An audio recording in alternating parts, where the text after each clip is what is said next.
ছেড়ে যাওয়ার ভয় আমাকে দেখায় না।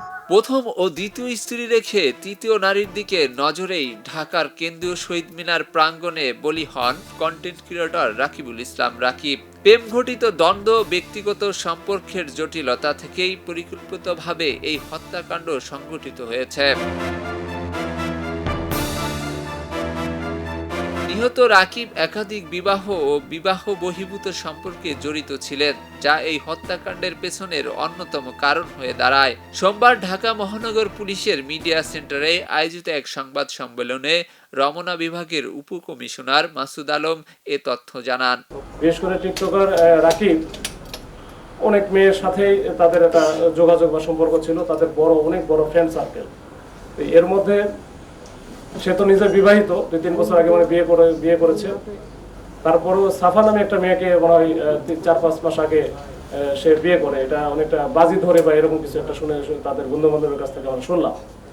আর আরেকটা মেয়ে আছে তার সাথে একত্রে টিকটক করে, এটা হচ্ছে মন ওরফে জান্নাত। এই মন ওরফে জান্নাতের আবার হাজবেন্ড যে আছে সাজিদ, এই সাজিদের সাথেও ভালো সম্পর্ক ছিল তার আগের থেকে। তো সাজিদ আবার ড্রাগ ডিলার এবং ড্রাগের ব্যবসা করে এবং খুলনা অঞ্চলে তার বসবাস। এবং এই যে জান্নাত বা মনের সাথে তার যে সম্পর্ক, এটা হয়তো কোন পর্যায়ে গেছে এটা আমি হয়তো জান্নাতের সাথে কথা বলে আমরা বুঝতে পারবো, বা রাকিব তো বেঁচে নেই।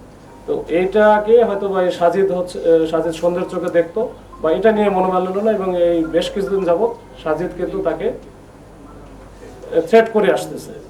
তো এটারই ফলশ্রুতি আমরা দেখতে পাচ্ছি যে মনে হচ্ছে যে এটাই হবে, যে এই যারা খুলনা অঞ্চল থেকে যারা আসছে এই প্ল্যান করে, এটা সাজিদই হয়তো এই যে সালাউদ্দিন সহ রাজু এবং রফিককে এইটাতে ফিট করে দেয়, তাদের টাকার বিনিময় দিয়ে তাদেরকে কিন্তু পাঠায় দেয় যে রাকিবকে এই কিল করার জন্য। রাকিবের সঙ্গে জান্নাত ওরফে মুন নামের এক নারীর ঘনিষ্ঠ সম্পর্ক ছিল, যার সঙ্গে তিনি নিয়মিত টিকটক ভিডিও করতেন। এই জান্নাতের স্বামী সাজিদ, যিনি খুলনার একজন সন্দেহভাজন মাদক কারবারি, দীর্ঘদিন ধরে রাকিবের প্রতি ক্ষুব্ধ ছিলেন এবং তাকে হত্যার হুমকি দিয়ে আসছিলেন।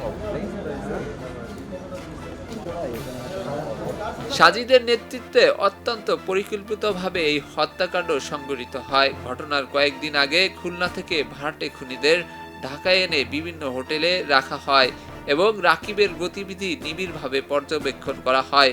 পরে গত বুধবার রাত 8:30টার দিকে ঢাকার কেন্দ্রীয় শহীদ মিনার প্রাঙ্গণে 5 থেকে 6 জনের একটি দল আগ্নেয় অস্ত্র ও দেশীয় ধারালো অস্ত্র নিয়ে তার উপর হামলা চালায়। গুরুতর আহত অবস্থায় তাকে ঢাকা মেডিকেল কলেজ হাসপাতালে নেওয়া হলে চিকিৎসক তাকে মৃত ঘোষণা করেন।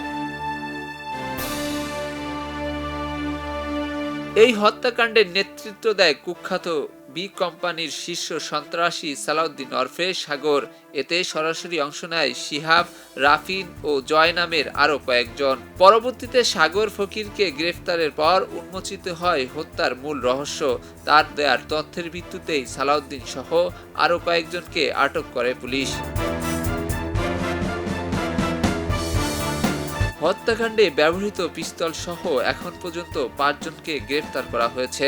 এ ঘটনায় জড়িত অন্যান্য আসামিদের গ্রেফতারের অভিযান অব্যাহত রয়েছে বলে জানায় পুলিশ। এলো খবরের কাগজ, নিখাত, নির্ভীক, নিরপেক্ষ।